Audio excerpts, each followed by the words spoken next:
Assalamualaikum warahmatullahi wabarakatuh. Teman-teman dimanapun berada yang dirahmati Allah. Untuk penonton baru maupun setia, semoga kalian selalu diberikan kesehatan, kelancaran rezeki, dan kemudahan dalam segala urusan. Selamat datang di channel Pasti Gampang. Hari ini, saya akan membagikan sebuah kisah menarik dan menegangkan tentang seorang nenek penjual jamu yang tanpa diduga berani membongkar jaringan bisnis narkoba di kampungnya sendiri. Dengan hanya bermodalkan selendang tua, kamera kecil, dan keyakinan kepada Allah, ia melawan sistem yang gelap dan berbahaya. Sebuah kisah perjuangan diam-diam yang menggetarkan hati dan penuh hikmah. Sebelum kita mulai, jangan lupa tuliskan komentar selawat kepada Nabi Muhammad SAW agar kelak menjadi saksi untuk mendapatkan syafaat di akhirat. Jangan lupa juga untuk klik like, subscribe, dan nyalakan lonceng notifikasi agar dakwah Islam semakin tersebar luas dan menjadi amal jariah bagi kita semua. Sekarang, mari kita mulai kisahnya. Udara pagi di kampung Kalisari masih dibungkus kabut tipis. Di balik tenda warung yang mulai ramai, seorang nenek tua melangkah perlahan. Namanya Bu Saroh, penjual jamu keliling yang dikenal ramah dan selalu menyapa hangat. Di pundaknya tergantung bakul besar berisi botol-botol jamu herbal racikannya sendiri. Tak ada yang menyangka, di balik riput wajahnya, tersimpan masa lalu yang tak biasa. Dulu, Bu Saroh pernah menjadi anggota relawan medis di konflik perbatasan. Kini ia kembali, bukan untuk menyembuhkan luka fisik, tapi menyusup dalam luka moral yang membusuk. Pasar Turi, jantung kampung itu, tak hanya tempat jual beli. Di sanalah informasi beredar lebih cepat dari suara azan subuh. Bu Saroh menurunkan bakulnya di depan kios sayur Bu Marni. Ia mengamati, diam-diam, pergerakan anak muda dengan rambut cepak dan ransel besar. Setiap pagi mereka muncul, tapi tidak pernah membeli apapun. Satu dari mereka terlihat menyalami seorang preman yang jaga di gudang kosong belakang pasar. Bu Saroh memicingkan mata. Itu gudang yang dulu digunakan penyimpanan logistik kampung. Di warung kopi pojok, Bu Saroh duduk menyeduh jahe hangat. Seorang pria tua dengan topi lusuh duduk di dekatnya, mengisap rokok dalam-dalam. "Banyak anak muda baru sekarang ya, Bu?" gumamnya tanpa menoleh. "Iya, enggak biasa lihat wajah-wajah kayak gitu di sini," jawab Bu Saroh tenang. Pria itu mengangguk, lalu berbisik, "Hati-hati. Yang mereka bawa bukan dagangan biasa." Bu Saroh tak menjawab, hanya menatap asap rokok yang membumbung pelan. Dalam hatinya, ia tahu, itu bukan sekadar kabar burung. Malam itu, di bawah lampu jalan yang berkedip redup, Bu Saroh berjalan pulang. Angin malam membawa bau menyengat seperti bahan kimia terbakar. Di tikungan dekat sungai kecil, ia melihat bayangan orang mengangkat karung besar ke motor. Salah satu dari mereka menoleh. Mata mereka bertemu sepersekian detik. Wajahnya penuh tato dan mata merah. Jelas bukan orang kampung sini. Bu Saroh pura-pura tidak melihat dan mempercepat langkahnya. Di dadanya, jantungnya berdegup lebih cepat dari biasanya. Di rumah panggung kayunya yang sederhana, Bu Saroh membuka lantai papan rahasia. Ia mengangkat koper tua berwarna coklat gelap yang penuh debu. Di dalamnya tersimpan kamera kecil, alat perekam suara, dan buku catatan bersampul kulit. Ia membuka halaman terakhir. Sudah 8 nama dan 2 lokasi ia tandai. Tangannya gemetar ringan, bukan karena takut, tapi karena waktu semakin dekat. Ia tahu, langkah berikutnya tidak bisa sembarangan. Tapi ia juga tahu, diam adalah kejahatan yang lebih besar. Esok paginya, Bu Saroh kembali menyusuri jalan pasar dengan langkah biasa. Ia menyapa dengan senyum, menawarkan jamu pada para pelanggan tetap. Namun matanya selalu mengawasi pintu gudang, pintu warung, dan gerak-gerik anak muda. Saat menyerahkan jamu pada Pak Darto, sopir angkot, ia berbisik, "Kalau lihat motor tanpa plat malam-malam, jangan keluar rumah." Pak Darto tertegun, lalu mengangguk pelan, paham maksudnya. Bu Saroh tak hanya menjual jamu, ia menyebarkan peringatan. Tengah malam, ia kembali ke pasar, menyusuri gang sempit yang hanya diterangi bulan. Di balik tumpukan kardus, ia pasang kamera kecil menghadap pintu gudang. Tak lama, Motor datang. 3 orang turun membawa bungkusan mencurigakan. Salah satunya membuka pintu dengan kunci magnetik. Bu Saroh menekan tombol perekam. Wajah mereka jelas terekam. Ia tahu, satu bukti telah ia kantongi malam itu. Tapi ia juga sadar, hidupnya kini di ujung pisau. Pagi menjelang, tapi Bu Saroh belum juga tidur. Di dalam kamarnya yang sempit, ia memutar ulang rekaman malam tadi. Suara desiran plastik, pintu dibuka, dan kode percakapan samar terdengar jelas. Kiriman dari pelabuhan baru datang. Siap edar minggu ini. Ia mencatat cepat di bukunya, menandai tanggal dan waktu. Tangan tuanya bergerak pasti meski napas terasa berat. Ia tahu, semakin dalam ia menyusup, semakin besar resikonya. Siang itu, Bu Saroh menjajakan jamu di depan kantor desa. Tiba-tiba, seorang pemuda asing dengan kacamata hitam menghampirinya. "Nenek, jamunya kuat ya buat badan?" tanyanya sambil tersenyum miring. Bu Saroh tersenyum sopan. Kalau hatinya bersih, badannya juga kuat. Pemuda itu tertawa kecil, lalu menatap tajam. "Hati-hati di jalan, Nek." Ucapannya datar, tapi dingin seperti ancaman tersembunyi. Bu Saroh hanya menunduk, lalu beranjak pergi dengan langkah biasa. Di warung kopi sore itu, obrolan antar warga mulai berubah nada. "Ada tamu baru, sering nginep di rumah kosong dekat sungai," ujar Pak Jatmiko. Bu Saroh hanya menyesap jahe merahnya, pura-pura tak tertarik. Seorang penjual rokok menyela, "Tiap malam ada mobil gelap datang diam-diam. Lalu pagi-pagi, anak-anak pasar dapat uang banyak entah dari mana." Hening sejenak, hanya suara kipas angin tua yang berderit. Bu Saroh tahu, inilah waktu untuk melangkah ke babak selanjutnya. Musola kecil di ujung pasar selalu sepi menjelang maghrib. Bu Saroh duduk di sisi temboknya, berpura-pura menunggu azan. Tapi matanya mengarah ke gang belakang musola, tempat transaksi sering terjadi. Sore itu, 2 pemuda muncul dengan kantong hitam di tangan. Mereka tak melihat kamera kecil yang tersembunyi di bawah rak sandal musola. Klik. 1 gambar lagi tertangkap. Sujud Bu Saroh malam itu terasa lebih berat. Ia sedang menantang bahaya dengan doa. Suatu pagi, perempuan muda berkerudung merah datang membeli jamu. "Nek, boleh minta jamu untuk kuat jalan jauh?" tanyanya. Bu Saroh menatapnya, lalu menjawab, "Jalan jauh, kalau niatnya benar, insya Allah selamat." Perempuan itu tersenyum tipis, lalu berbisik, "Hati-hati, ada yang tahu kamera di musola." Darah Bu Saroh seperti berhenti mengalir sejenak. "Tapi belum tahu siapa yang pasang," tambah perempuan itu, lalu pergi cepat. Dunia Bu Saroh mendadak sempit. Waktunya tidak banyak. Sore itu, sebuah kertas diselipkan di bawah pintu rumahnya. Tulisan tangan kasar berbunyi, "Berhenti atau kau akan hilang selamanya." Bu Saroh memegang kertas itu lama, menghela napas dalam-dalam. Ia tahu permainan ini bukan lagi sembunyi-sembunyi. Mereka sedang memperingatkannya, untuk terakhir kalinya. Tapi ia justru merasa lebih tenang. Allah selalu melihat. Ia memasukkan kertas itu ke dalam koper sebagai pengingat bahwa ia tak boleh mundur. Malam itu, saat hujan deras mengguyur kampung, Bu Saroh duduk di ruang tamu kecilnya. Di luar, langkah kaki terdengar dari balik tirai jendela. Bayangan 2 orang berdiri cukup lama di depan rumahnya, tak bergerak. Jantungnya berdetak kencang, tapi ia tetap tenang, menggenggam tas kecil berisi bukti. Setelah beberapa menit, bayangan itu pergi, tanpa suara, tanpa jejak. Tapi ketegangan itu membekas seperti bekas luka dalam. Ia tahu, sekarang bukan cuma ia yang terancam, tapi semua yang ia temui. Esok harinya, Bu Saroh mengajak Pak Jatmiko dan 2 warga lain yang ia percaya. Mereka berkumpul diam-diam di rumahnya, di balik lemari besar yang dijadikan skat. Ia menunjukkan foto-foto, rekaman, dan catatan yang telah dikumpulkan. Ini bukan hanya narkoba. Ini jaringan yang memanfaatkan pasar, sekolah, bahkan kantor desa.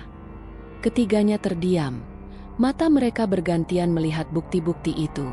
"Kita harus hati-hati, tapi tak bisa terus diam," ucap Pak Jatmiko lirih. Dan malam itu, mereka bertiga sepakat. Perjuangan ini tidak bisa ditanggung Bu Saroh sendirian lagi. Di sisi pasar, ada seorang pria tua penjaga pintu gudang sayur bernama Pak Roshid. Tak banyak bicara, tapi mata tuanya menyimpan cerita yang tak diungkap. Bu Saroh datang pagi itu membawa 2 botol jamu dan sebungkus roti singkong.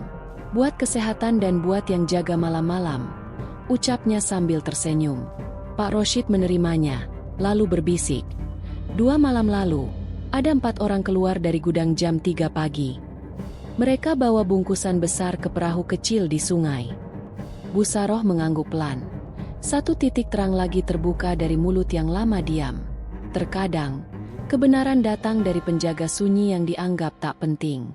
Beberapa anak remaja di kampung mulai berubah. Lebih pendiam, jarang ke masjid, mata mereka kosong. Bu Saroh mengamati satu persatu dengan perasaan nelangsa.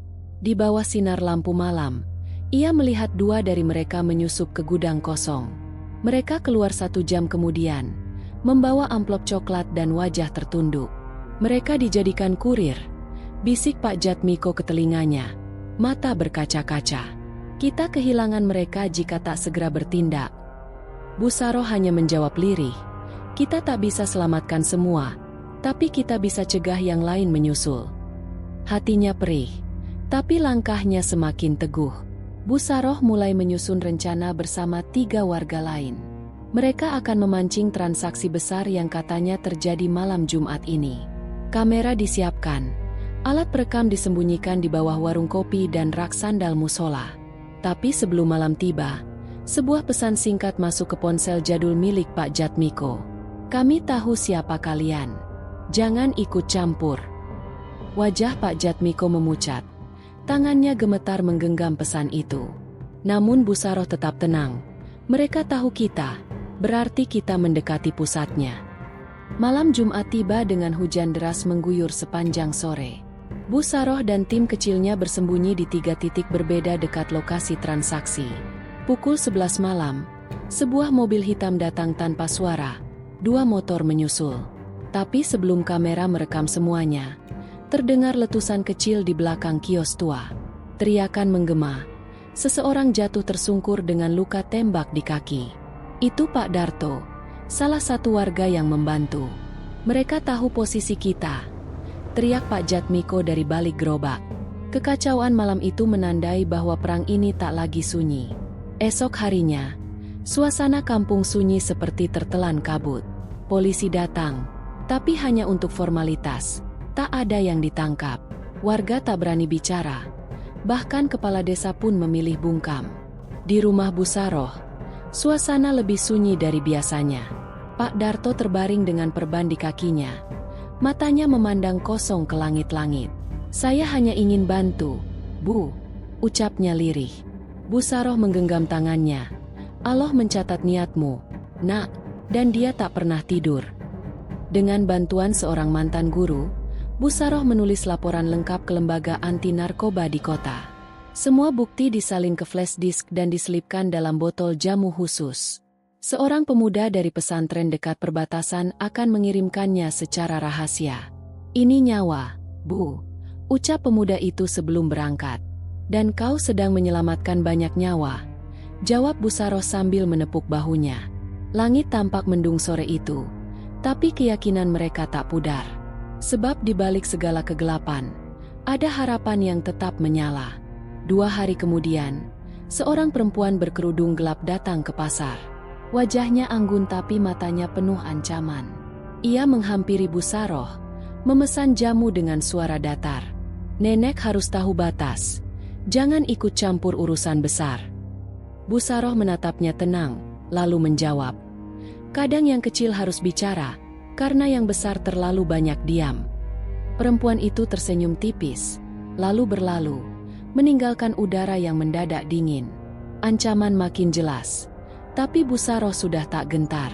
Malam itu, Bu Saroh bermimpi duduk di tepi sungai dengan seorang lelaki tua berjubah putih. Apa kau takut kehilangan nyawamu? Tanya lelaki itu dalam mimpi. Tidak, jawab Bu Saroh. Aku takut diamku justru membunuh orang lain.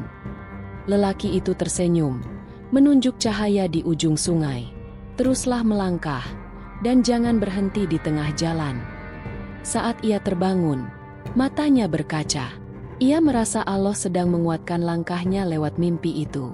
Fajar belum menyingsing ketika suara keras membuat Busaroh terbangun. Di atas atap rumahnya, seekor burung gagak hitam hinggap dan mengeluarkan suara parau. Suara itu seperti pertanda buruk, tapi Busaroh hanya menatapnya tanpa gentar. Ia melangkah keluar rumah, mendapati secari kertas tertempel di pintu. Terakhir kali kami peringatkan, minggir, atau menghilang. Surat itu ditulis dengan tinta merah, dan baunya menyengat seperti bensin. Tapi Busaroh tak merobeknya. Ia lipat perlahan dan disimpan di balik sajadah. Jika ini akhir, maka ia ingin menghadapnya dalam keadaan berjuang.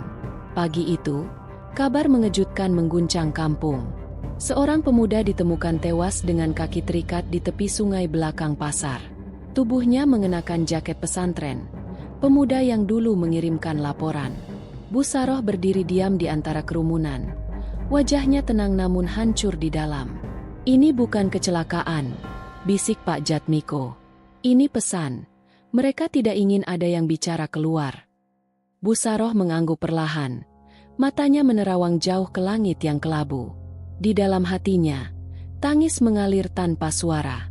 Malam Jumat kembali datang, dan kabut menyelimuti seluruh sudut kampung. Busaroh duduk bersimpuh di dalam kamar, merapikan botol-botol jamu yang diselipkan alat perekam kecil. Ia tahu, ini mungkin kesempatan terakhir untuk mengungkap semuanya. Targetnya jelas, transaksi besar yang akan terjadi di rumah kosong dekat jembatan. Kamera dipasang, rekaman suara disiapkan, dan doa-doa mengalir di setiap langkah. "Jika aku tak pulang, simpan semuanya di bawah peti kayu dapur," ucapnya pada Pak Roshid. Malam itu, angin berembus lebih dingin dari biasanya. Langit menghitam saat Busaroh tiba di sekitar jembatan tua. Di balik semak, ia menunggu dalam diam sambil mengarahkan kamera kecil ke arah rumah kosong. Satu demi satu orang datang. 2 pria muda, 1 wanita berkerudung gelap, dan seorang lelaki tinggi bertato.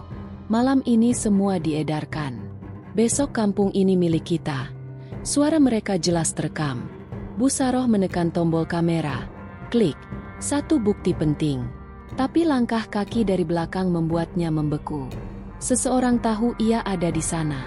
Dalam gelap, suara napas berat terdengar dari semak di belakangnya. Busaroh membalikan badan perlahan, dan mendapati 2 mata merah menatap tajam.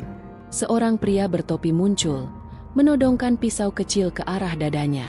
Terlalu tua untuk jadi mata-mata. "Nek," ucapnya dingin. Busaroh mengangkat tangan pelan. "Aku hanya jual jamu." Tapi tangan kirinya diam-diam menekan tombol sos tersembunyi di tali selendangnya. Di balik pasar, sinyal kecil berkedip di tangan Pak Jatmiko. Saat pria bertopi bersiap menyerang, suara klakson panjang memecah keheningan. Cahaya terang menyorot dari arah berlawanan. Pak Roshid datang dengan motor dan lampu besar. Busaroh memanfaatkan momen itu untuk melempar botol jamu ke wajah penyerangnya. Cairan pedas membuat pria itu berteriak kesakitan. Ia berlari sekuat tenaga, menyusuri pinggir jembatan menuju pasar. Di belakang, langkah kaki mengejar, tapi suara warga mulai berdatangan. Malam itu bukan hanya milik mereka yang jahat, kampung mulai bangun. Dengan nafas tersengal, Busaroh tiba di rumah Pak Jatmiko. Segera ia mengeluarkan kamera dan alat rekam dari balik selendangnya. Mereka menyusun semua bukti, mengemasnya dalam map khusus. Pak Roshid menghubungi kerabatnya yang bekerja di media lokal. Esok harinya, rekaman dan foto tersebar luas di internet dan televisi daerah. Polisi pusat turun tangan, menangkap beberapa pelaku yang terekam jelas. Namun bagi Busaroh, ini belum akhir, karena pemimpinnya belum tersentuh. 2 hari setelah penggerebekan, perempuan berkerudung gelap menghilang tanpa jejak. Rumah kosong dekat sungai dikunci dan dijaga aparat bersenjata. Tapi sebagian warga masih takut, karena jaringan mereka belum habis. Busaroh tetap menjajakan jamu seperti biasa, namun kini langkahnya lebih berat. Ia tahu, Ini hanya satu cabang dari pohon besar yang masih berakar di dalam. Tapi ia juga tahu, satu dahan telah ia patahkan dengan tangan sendiri. Dan Allah menyaksikan setiap detik dari perjuangan itu. Pagi itu, kampung Kalisari tampak seperti biasa. Pasar ramai, suara ayam, dan aroma gorengan.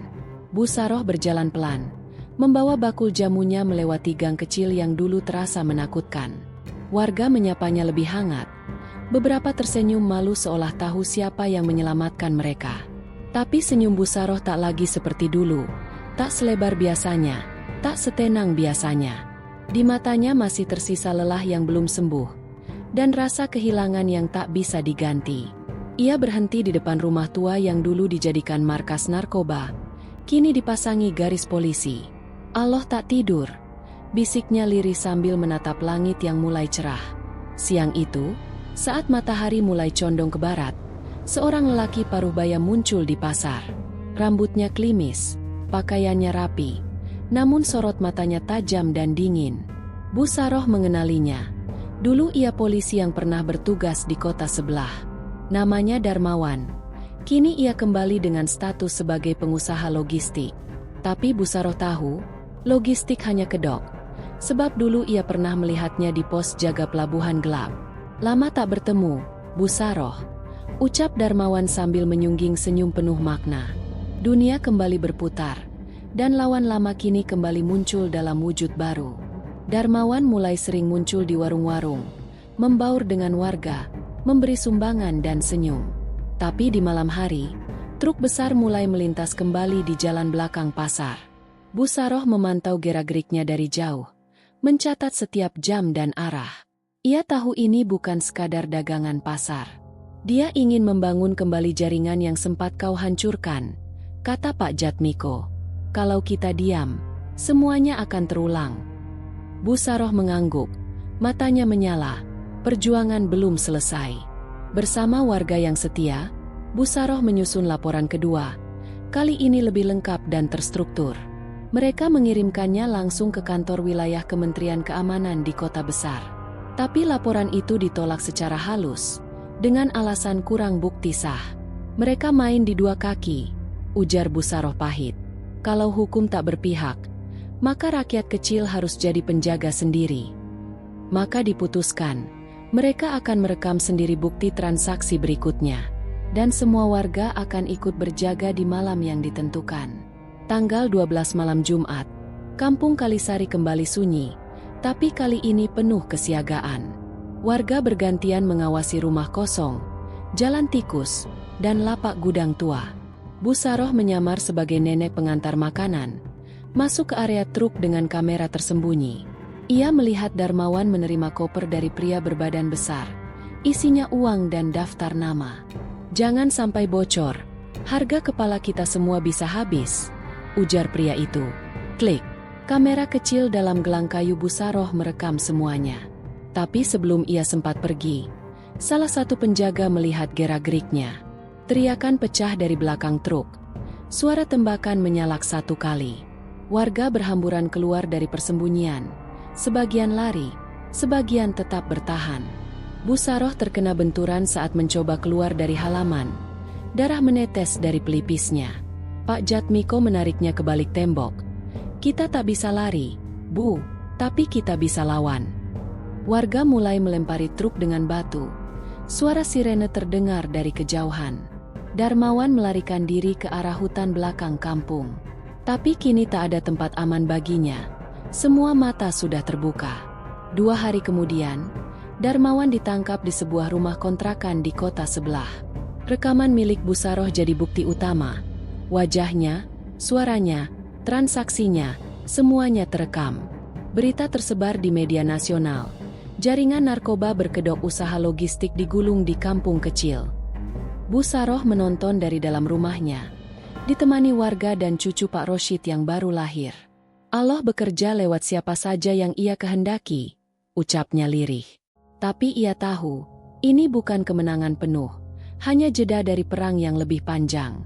Kampung Kalisari mulai berbenah, lampu jalan dipasang, pos ronda diperkuat, dan musola kembali ramai. Anak-anak yang dulu terjerat mulai kembali ke madrasah, satu persatu. Bu Saroh tetap menjajakan jamu, tapi kini selalu ditemani oleh warga yang bergantian menjaganya. Tak ada lagi motor tanpa plat lewat tengah malam. Tak ada lagi surat ancaman di bawah pintu. Tapi jejak luka tetap tinggal, dan itu jadi pengingat bahwa diam bisa membunuh perlahan. Dalam sebuah acara pengajian kampung, Bu Saroh diminta memberi sambutan. Ia berdiri pelan, tubuhnya dibantu Pak Jatmiko. "Saya bukan siapa-siapa," ucapnya lirih. "Saya hanya tak mau melihat kampung ini dijual ke kegelapan oleh orang-orang yang rakus." Suara hadirin hening, beberapa menunduk, sebagian menangis diam-diam. Allah tidak butuh kita jadi kuat, hanya butuh kita jujur. Dan malam itu, kampung Kalisari mencatat sejarah bahwa yang kecil pun bisa jadi pelindung. Seminggu kemudian, Bu Saroh duduk sendiri di beranda rumahnya. Ia memandangi jalan kecil yang dulu sunyi dan penuh ancaman, kini ramai dengan anak-anak bermain. Suara adzan maghrib terdengar dari kejauhan, membawa angin yang menyejukkan dada. Di tangannya, tasbih tua terus berpindah butir demi butir. Ia tersenyum kecil, lalu menutup matanya sejenak. Dalam hening, ia berbicara pada dirinya sendiri. Semoga Allah menerima lelah ini, meski dunia belum mengakuinya. 3 hari setelah pengajian kampung, sebuah surat datang dari kota. Isinya ucapan terima kasih dari Lembaga Perlindungan Masyarakat dan media nasional. Nama Bu Saroh disebut sebagai pelapor tanpa nama yang membongkar jaringan narkoba lintas daerah. Namun ia hanya tertawa kecil membaca surat itu. Allah sudah cukup jadi saksi. Tak perlu nama ditinggikan oleh manusia, ucapnya lembut. Ia lipat surat itu dan simpan di bawah sajadahnya, tempat semua doanya bermula. Pengakuan dunia hanya tambahan. Yang ia cari adalah ridhonya. Cucu Pak Roshid mulai rajin ikut ke musola, belajar ikra dan azan. Beberapa pemuda yang dulu terjerat mulai membantu bersih-bersih pasar dan masjid. Bu Saroh mengajarkan mereka cara meracik jamu, sambil menyisipkan kisah perjuangan dengan nada lembut.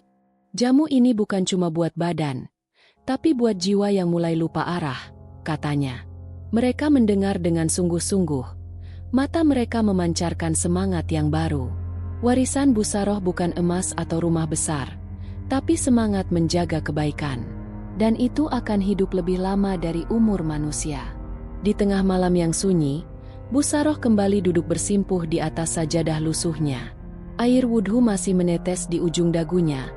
Tasbih berputar di jari. "Allah, jika ini akhirku, biarkan aku pergi dalam keadaan menjaga," bisiknya. Ia berdoa untuk kampungnya, untuk para pemuda yang bangkit, untuk musuh-musuh yang sempat bertaubat.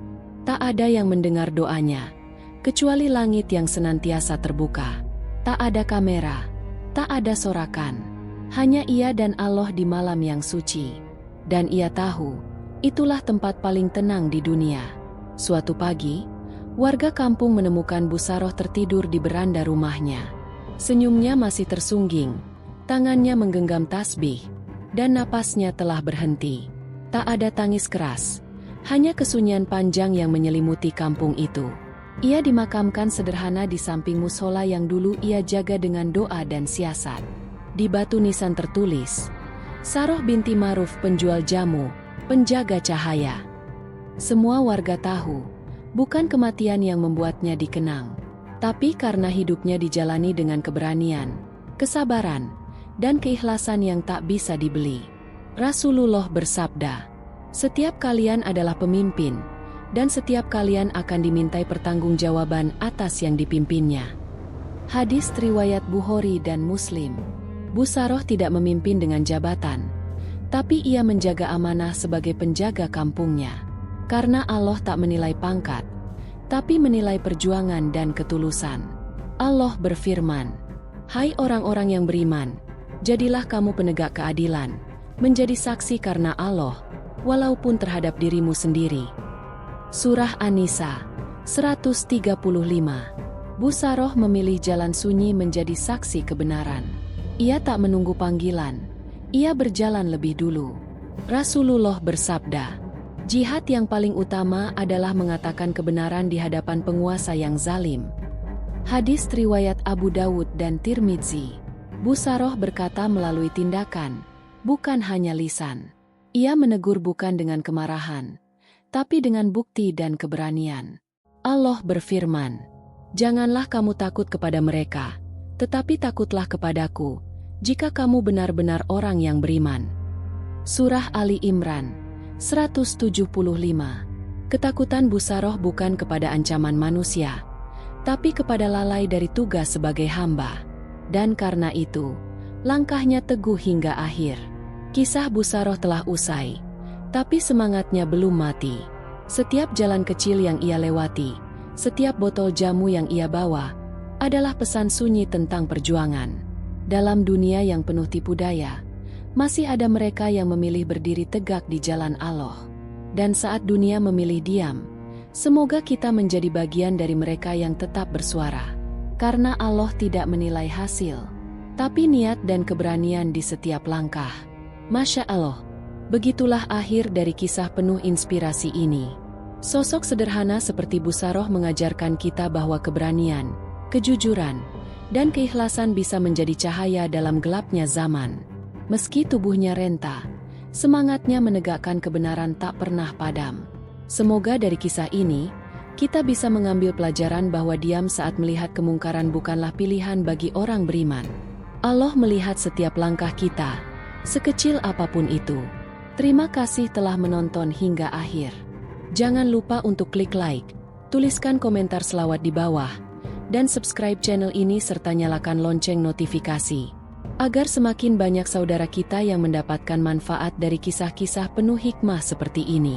Bantu kami menyebarkan dakwah Islam dan menjadikannya sebagai amal jariah kita bersama. Sampai jumpa di kisah penuh makna berikutnya. Wassalamualaikum warahmatullahi wabarakatuh.